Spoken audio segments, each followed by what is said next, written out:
Hey guys, welcome back to Easy Internet, and in today's video we are going to look on how to transfer USDT from Bybit to Tonkeeper. First, open up Tonkeeper wallet, then tap on Receive, and then tap on Copy. Now open up Bybit and tap on Withdraw. Search USDT on the search bar. Now paste the copied wallet address here.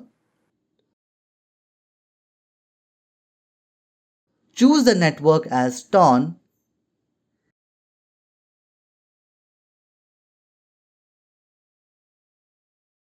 You don't need to fill in the address tag.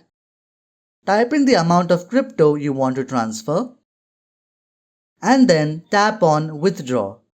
Once you tap on Withdraw, you will need to confirm the order, and once it is confirmed, your transaction will be successful.